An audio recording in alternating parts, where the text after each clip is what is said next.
감사합니다. 오늘은 너 자신을 알라라는 제목으로 두 번째 시간입니다. 예수님께 사야 할 세 가지라는 주제로 말씀을 나누도록 하겠습니다. 본문은 계시록 3장 18절 19절입니다. 제가 봉독하겠습니다. 내가 너를 권하노니 내게서 불로 연단한 금을 사서 부유하게 하고 흰옷을 사서 입어 벌거벗은 수치를 보이지 않게 하고 안약을 사서 눈에 발라 보게 하라. 물은 내가 사랑하는 자를 책망하여 징계하노니 그러므로 내가 열심을 내라 회개하라. 아멘. 사람들은 외출할 때 거울을 봅니다. 자신의 외모를 보고 혹시 잘못된 부분이 있으면 고치려고 하기 때문입니다. 그러면 우리 자기 자신의 내면의 모습은 어떻게 볼 수 있겠습니까? 물론 거울을 통해서 보는 자신의 외모에서 그 내면의 모습이 일부 보이기도 합니다. 그러나 분명하지는 않습니다. 사람은 다른 사람에게 속기도 하지만은 자기 자신에게 속는 경우가 많이 있습니다. 라오디게아 교회는 자신이 부자이고 부유하고 부족한 것이 없다고 뽐내고 자부했습니다. 그러나 예수님은 라오디게아 교회가 곤고하고 가련하고 가난하고 눈멀고 벌거벗은 것을 알지 못한다고 책망하였습니다. 라오디게아 교회는 물질적으로는 부유하고 부정한 것이 없는 부자였습니다. 그러나 내면적으로는 곤고하고 파산하여 비참한 상태입니다. 가련하고 자신이 얼마나 불쌍한 처지인지 알지 못했습니다. 영적으로는 가난하고 눈멀었습니다. 영적인 눈이 어두워서 하나님과 하나님 나라가 보이지 않습니다. 자신이 천국으로 가는지 지옥으로 가는지 알지 못하고 있는 것입니다. 또한 자기가 거지처럼 벌거벗은 것을 알지 못했습니다. 좋은 옷을 입고 품위 있는 모습을 자랑하지만 자신이 영적으로 얼마나 부끄럽고 수치스러운지 알지 못하고 있었습니다. 라오디게아 교회가 본 자신의 모습과 예수님께서 보신 라오디게아 교회의 모습은 정반대였습니다. 과연 어떤 모습의 실상입니까? 우리의 모습, 우리의 내면은 과연 어떻습니까? 돌아볼 필요가 있습니다. 구약 때 그 이사야 선지자는 아주 유명한 선지자였습니다. 당시 선지자는 그 이스라엘의 죄에 대해서 책망하고 하나님께 돌이키도록 부름받은 사람이었습니다. 그래서 정말 깨끗하고 경건한 사람이 선지자로서 역할을 했습니다. 이사야는 그러한 사람이었습니다. 아마 당시 유대에서 가장 경건한 사람이었을 겁니다. 하지만 그 이사야 자신도 그렇게 생각했을 것입니다.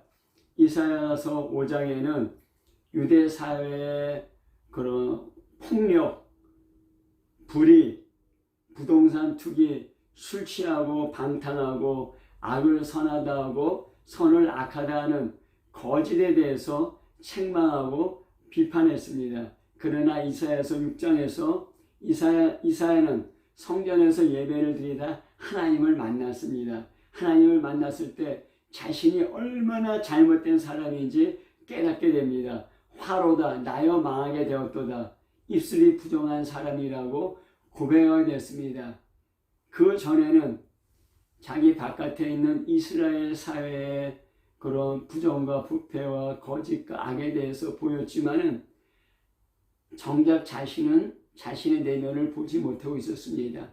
하나님을 만났을 때 자신의 내면이 보이고 나는 이제 망하게 됐구나. 내가 얼마나 부정한 사람인지 탄식하면서 고백하게 된 것입니다. 또 신약 때에 바리새인들이 있습니다. 철저히 율법을 지키는 종교 지도자였습니다. 자신들은 하나님께 대한 열심이 특심하였다고 자부했습니다. 주위 사람들도 바리새인들이야말로 종교 지도자라고 경건한 종교인이라고 인정했습니다. 그러나 예수님은 바리새인들의 외식을 엄하게 책망했습니다. 회칠한 무덤, 독사의 자식이라고 매우 심각하게 책망했습니다. 바리새인들은 결국 자신들이 비난하던 그 기득권을 갖고 있다는 종교 지도자들과 협력하여 예수님을 십자가에 못 박아 죽게 하였습니다. 그들은 예수님의 책망에 귀를 기울이지도 않았고 마음을 열지도 않았습니다. 오히려 자신의 실상을 보여주는 예수님을 죽게 했던 것입니다. 나를 아는 은혜, 나를 아는 지혜 얻는 것이 하나님의 큰 복입니다. 그런데 자기 자신의 실상을 아는 것과 그래서 자기 자신을 변화시키는 것은 또 다른 문제입니다. 예수님께서는 라오디게아 교회의 실상을 알려주실 뿐만 아니라 어떻게 변화되어야 하는 것도 알려주시고 있습니다. 예수님께서 그 해결책을 어떻게 제시하고 있는지 말씀을 나눠보도록 하겠습니다. 첫 번째는 예수님께 사라는 것입니다. 불교의 창시자가 고타마 시타라트입니다. 그는 어떤 왕국의 왕자였습니다. 하지만 밖에서 사람들의 생활하는 것을 보면서 사람들이 태어나서 늙고 병들고 죽는다는 생로병사를 깨닫게 되었습니다. 사람의 운명이 허무하다는 것을 깨닫고 그 왕자의 길을 버리고 그 도를 깨닫도록 명상하고 금욕하였습니다. 그러면서 고다마 시타라트가 도를 깨닫게 되었습니다. 그래서 부처가 되었습니다. 부처라는 것은 산스크리트어로 붓다라는 얘기입니다. 붓다라는 것은 깨달은 자, 눈을 뜬 자입니다. 그래서 고다마 시타라트는 인생의 진리를 깨닫고 눈을 뜨게 돼서 부처가 되었다고 합니다. 불교에는 지금까지 28명의 부처, 진리를 깨닫고 눈을 뜬 자가 있다고 이렇게 얘기한다고 합니다. 하루는 끼사 꽃담이라는 가난한 여인이 부처님께 찾아왔습니다. 자기 아들이 죽었는데 살려달라고 도움을 요청하는 것이었습니다.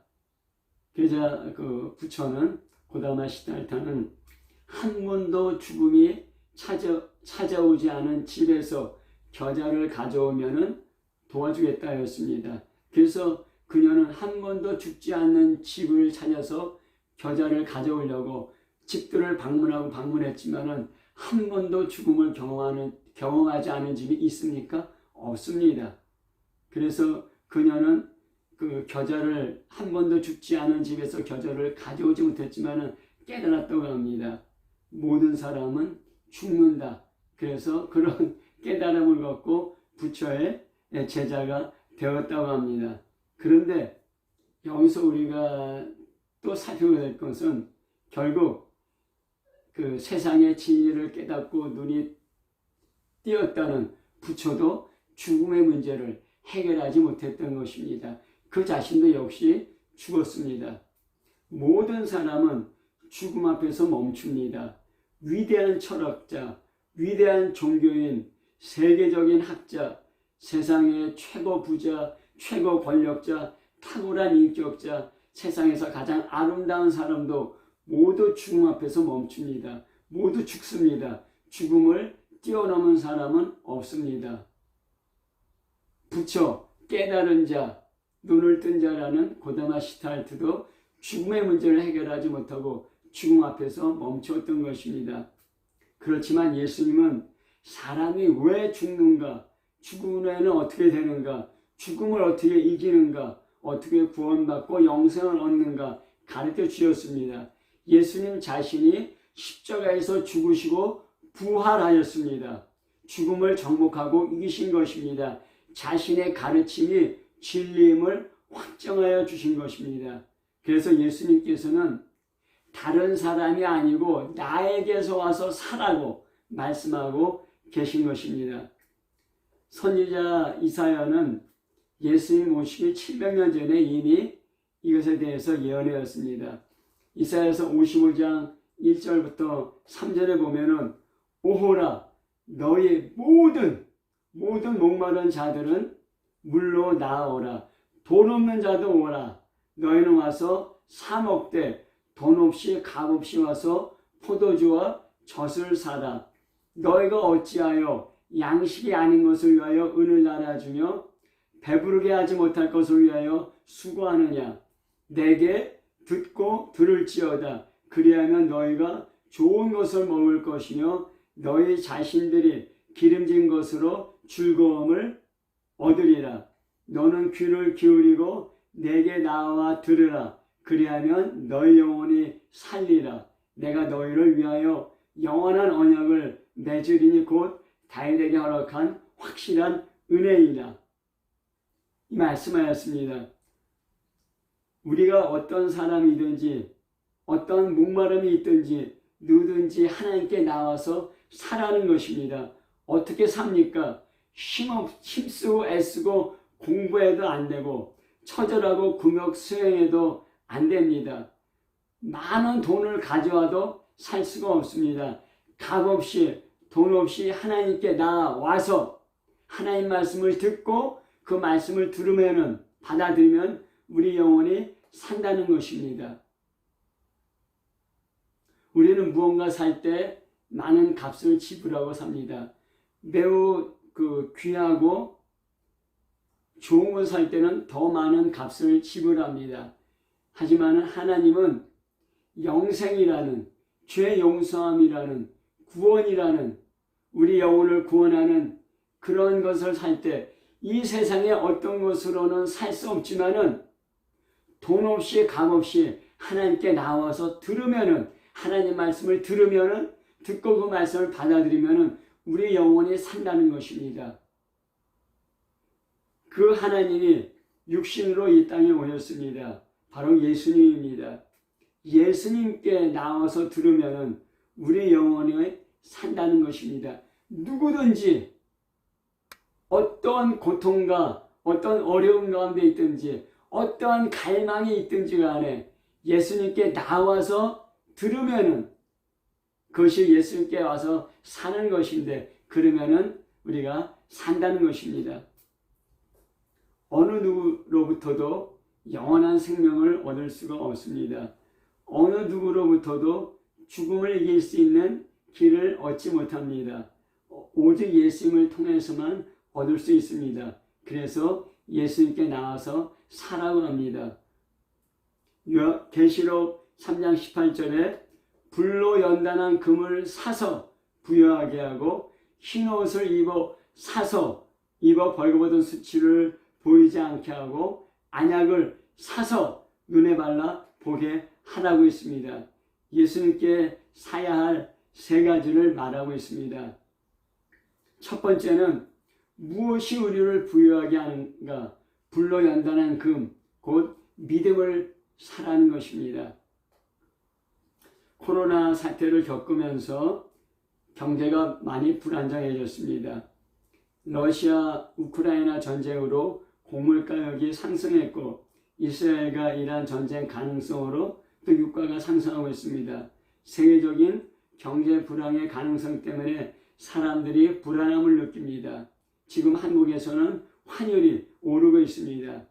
사람들은 자신의 재산 보호하고 재테크하기 위해서 금을 사 모으고 있습니다. 금값이 지금 매우 상승하고 있습니다. 특히 잘 정련된 순수한 금은 더 비쌉니다. 금은 부유의 상징이라고 할 수 있습니다.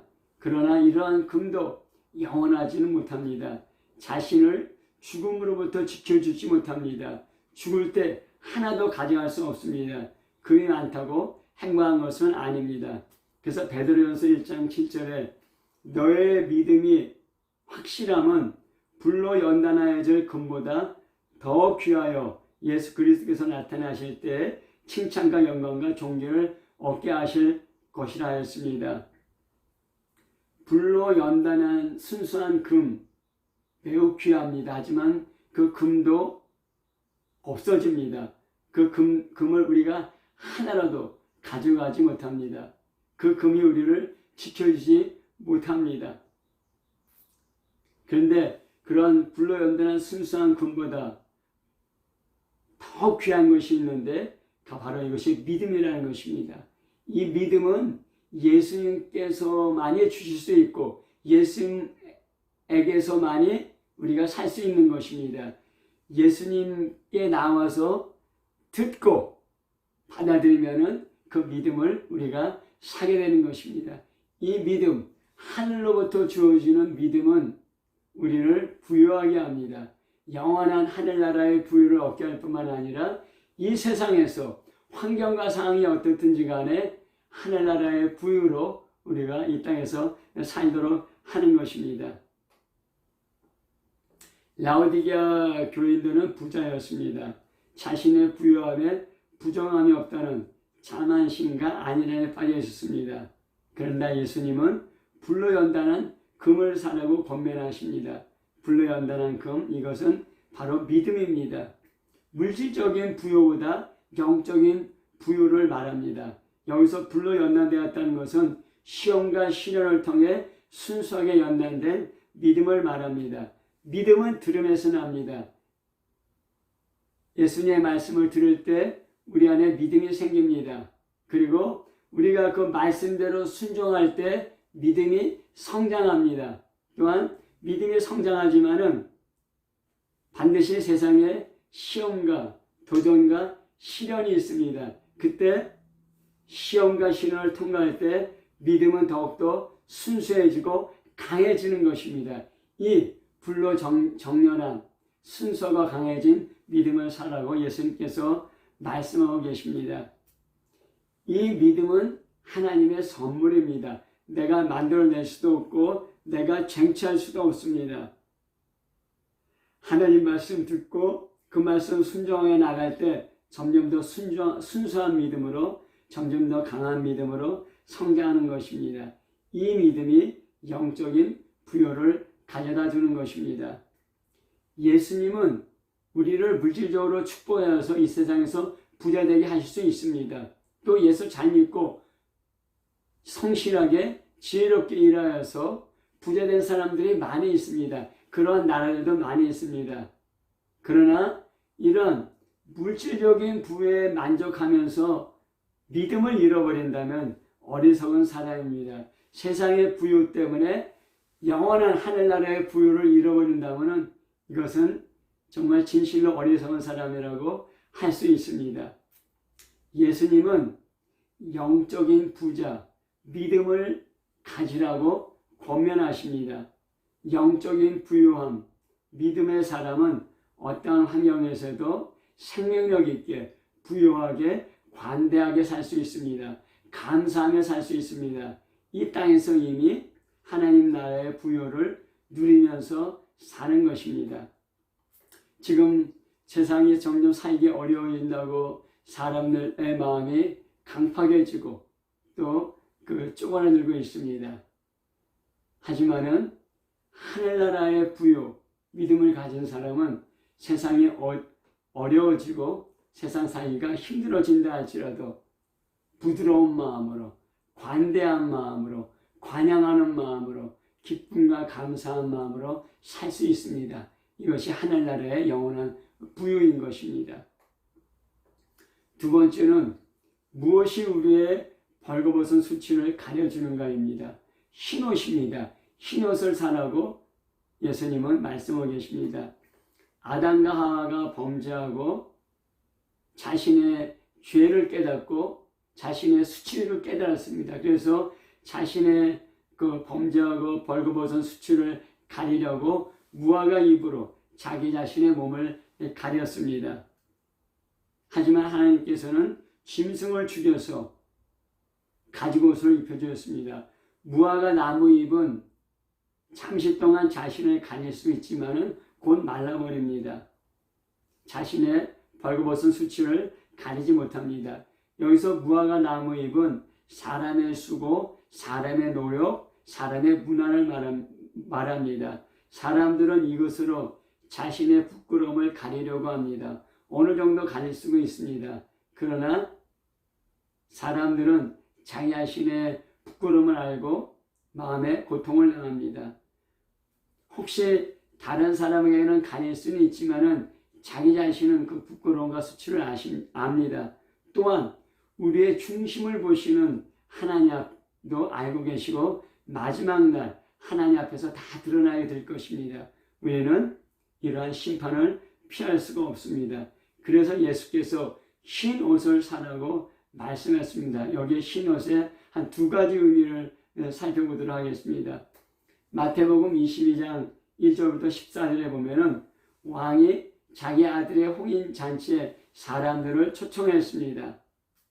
그래서 미리 청한 사람들을 혼인 잔치에 오라고 하인들을 보냈지만은 하나님의 아들의 혼인 잔치에 초청받는 사람들이 그 초청을 거절했습니다.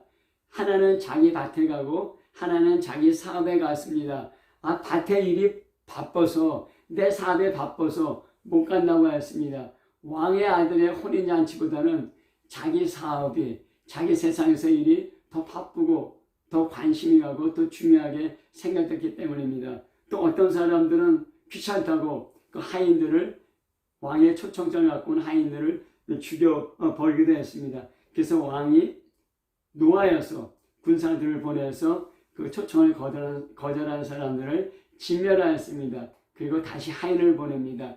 누구든지 왕의 아들의 혼인잔치에 데리고 오라. 그렇게 했습니다. 그래서 그 하인들은 세상에 나가서 만나는 사람마다 왕의 잔치에 오라고 초청했습니다. 그래서 왕의 잔치에 많은 사람이 오게 됐습니다. 왕이 그 혼인잔치에 가보니까 예복 입지 않은 사람이 있었습니다. 아니, 왕의 잔치에 들어가려면은 예복을 입고 가야 되지 않습니까? 우리가 이 땅에 대통령 만나러 갈 때도 옷을 차려입고 가는데 영원한 왕이신 하나님의 혼인잔치에 아들의 혼인잔치에 가는데 예복을 입고 가야죠. 근데 예복을 입지 않은 사람이 있는 것을 그 왕이 발견하고 그 사람을 쫓아냅니다. 그래서 마태복음 22장 13절 14절에 임금이 그 사안에게 말하되 그 손발을 묶고 바깥 어두운 데 내던지라. 거기서 슬피 울며 이를 갈게 되리라 하였습니다. 청함을 받은 자는 많되 택함을 입은 자는 적으니라 말씀하였습니다. 예복을 입지 않은 사람을 바깥 어두운 데 끌어내서 슬피 울며 이를 가게 된다고 하였습니다. 그 예복을 입고 가야 됩니다. 그 예복이 무엇입니까? 그 예복은 바로 예수 그리스도입니다. 그래서 갈라디아 3장 27절에 누구든지 그리스도 합하여 세례를 받은 자는 그리스도로 옷 입었느니라 말씀하였습니다. 예수 그리스도를 믿고 예수 그리스도 연합하면 예수 그리스도를 옷 입게 됩니다. 이것이 하나님 앞에 나가는 우리의 예복이 되는 것입니다. 이 예복은 우리의 죄로 인한 부끄러움과 수치를 가려줄 수 있는 것입니다. 예수 그리스도로 옷 입어야 그것이 우리의 예복이고 영원한 왕이신 하나님 앞에 나가게 되는 것입니다.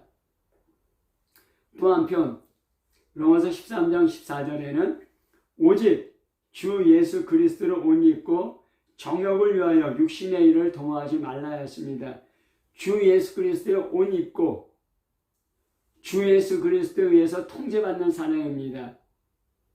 예수 그리스도의 말씀에 순종하며 육체의 정욕을 위해 살지 말라는 것입니다. 그렇지만 우리는 비록 예수 그리스도로 옷 입었지만은 우리가 육신에 있는 동안 육체의 정욕이 끊임없이 우리의 그 죄악관대로 이끌고 나아가고 있는 것입니다.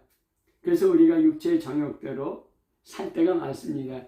예수 그리스도의 말씀대로 사는 것이 아니라 육체의 정욕대로 살 때가 많습니다. 어떻게 해야 됩니까? 이 죄를 회개해야 됩니다. 그러면은 죄로 말미암아 더러진 옷이 깨끗하게 색택되는 것입니다. 계시록 22장 14절에 보면은 자기의 두루마기를 빠는 자들은 복이 있으리니 이는 그들이 생명나무에 들어가며 문들을 통하여 성에 들어갈 권세를 받으려 함이라 말씀하였습니다. 영원한 새 예루살렘 성에 누가 들어가는가? 자기의 두루마리, 자기 옷을 빠는 자, 빨래하는 자가 들어간다는 것입니다. 두루마기 옷을 입었지만은 더럽고 추하면은 들어가지 못하게 될 수도 있습니다. 우리가 옷이 더러워졌을 때 세제를 비누로 옷을 빱니다. 우리의 죄로 더러워진 우리의 옷은 무엇으로 빱니까? 오직 예수 그리스도의 피, 예수 그리스도의 보혈만이 우리 죄를 깨끗게 하고 희게 할 수 있는 것입니다. 세상의 그 어떤 것으로도 우리의 죄를 씻을 수가 없습니다. 오직 예수의 피만이 우리의 죄를 깨끗하게 하는 것입니다.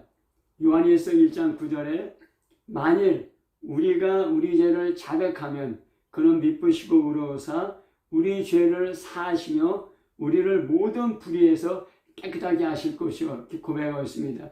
예수 믿는 사람도 범죄할 수 있습니다. 육체의 정욕대로 살 수가 있습니다.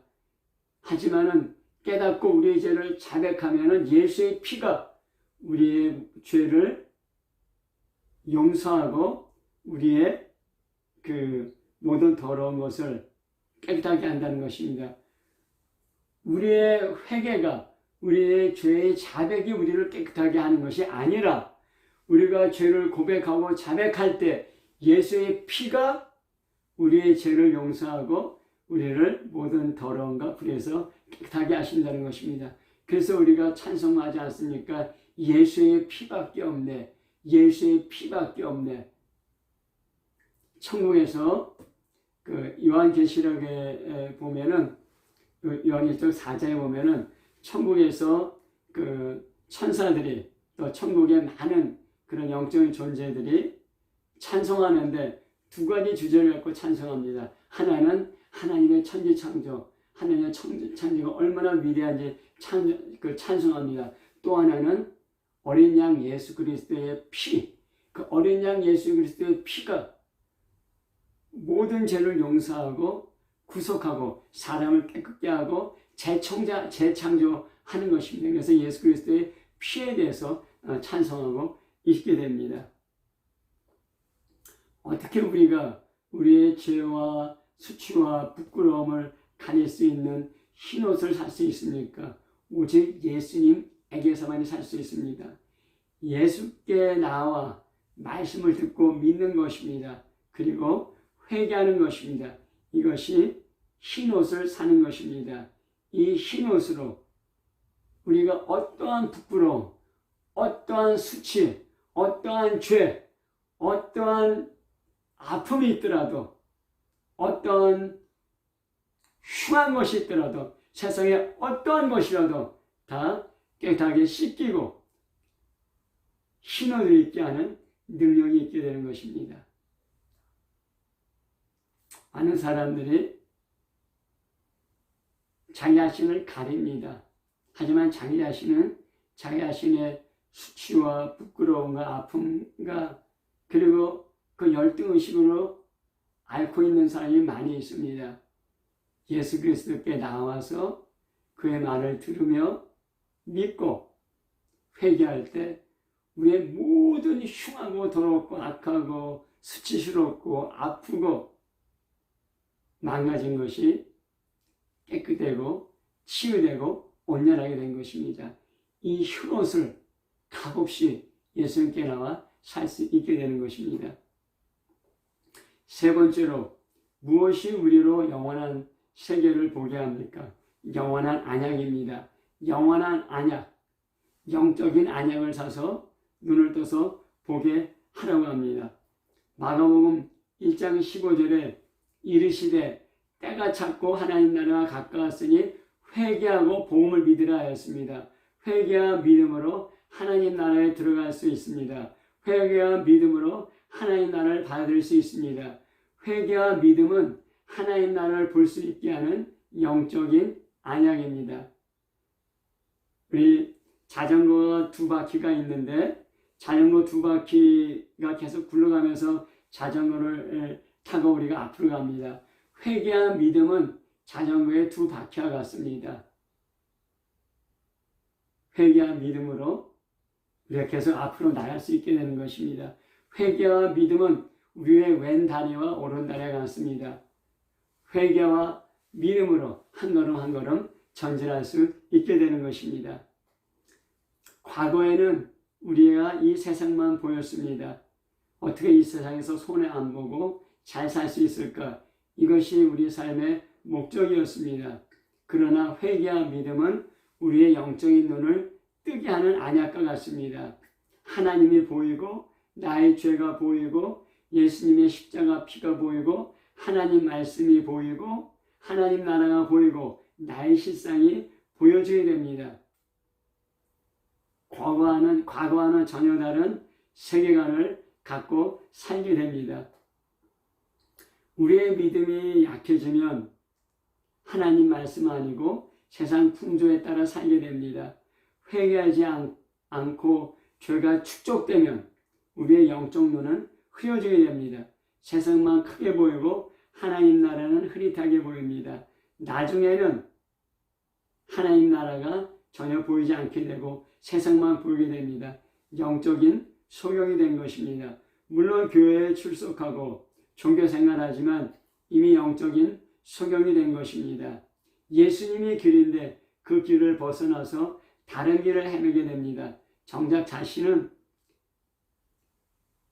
길이요 진리요 생명이신 그 길을 벗어난 것을 알지 못합니다. 다시 믿음의 자리, 회개의 자리로 돌아와야 합니다. 그래야 영적인 눈이 열리고 우리의 살 길이 하니 보이는 것입니다. 하지만은 우리의 믿음의 자리, 회개의 자리로 돌아오기가 쉽지 않습니다. 세상의 풍조대로, 세상의 물결대로, 살아가는 삶의 방식대로, 그런 관성대로 살아가게 됩니다. 그때 예수님은 우리를 책망하고 징계하시게 됩니다.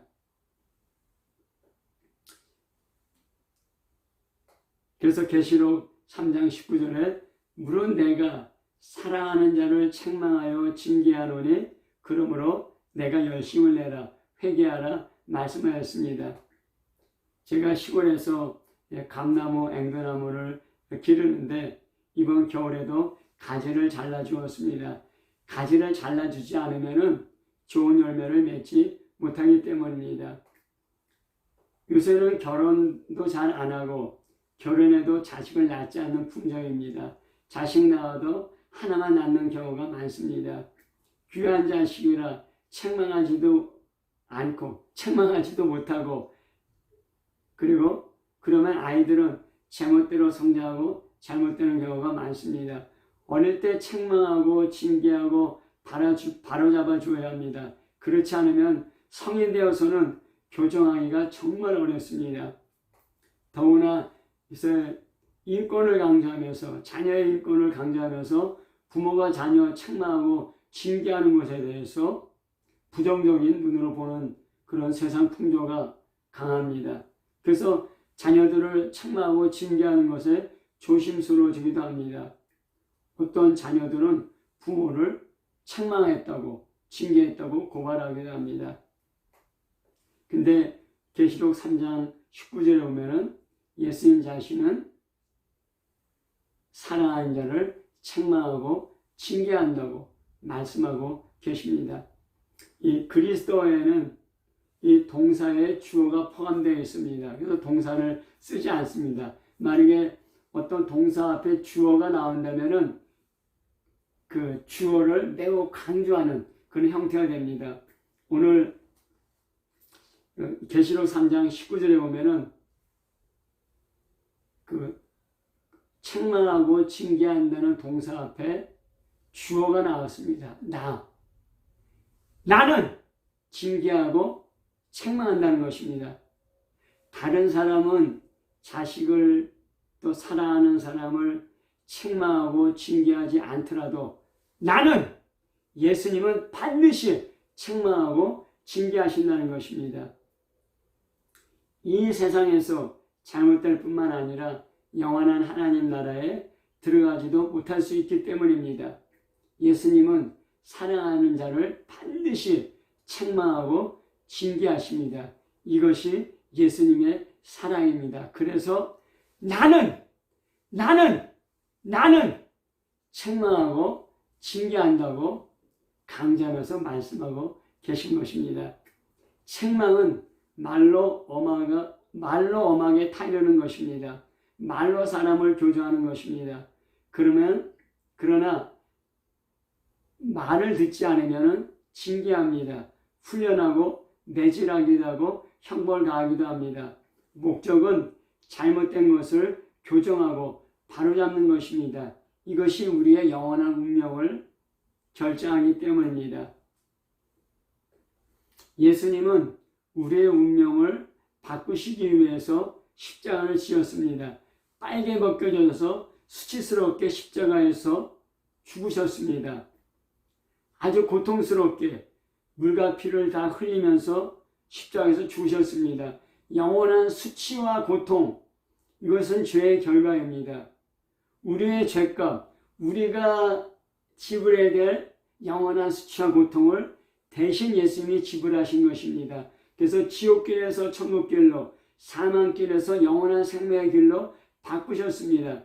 그런데 우리가 계속 사망의 길로, 지옥길로 가기를 고집한다면 우리가 돌이키도록 반드시 책망하시고 징계하십니다. 이것이 예수님의 사랑입니다. 라오디게아 교회는 뜨겁지도 차지도 않은 교회였습니다. 입에서 토해낼 정도로 역겨운 교회였습니다. 그러나 예수님께서는 이 역겨운 교회도 사랑하셨습니다. 그래서 책망하고 또 책망해도 안 듣기 때문에 징계해서라도 돌이키도록 하시는 것입니다. 징계와 책망의 목적은 열심을 내라, 회개하라는 것입니다. 명령어로 되어 있습니다. 우리는 무엇에 열심을 내는가? 자기 자신을 돌아봐야 됩니다. 학업에 열심을 내고, 직장에 열심을 내고, 가정에 열심을 내고, 나라 사랑에 열심을 내야 합니다. 당연합니다. 또 당연히 열심히 살아야 합니다. 그래서 무언가 성과를 얻으면 만족하고 뿌듯해할 것입니다.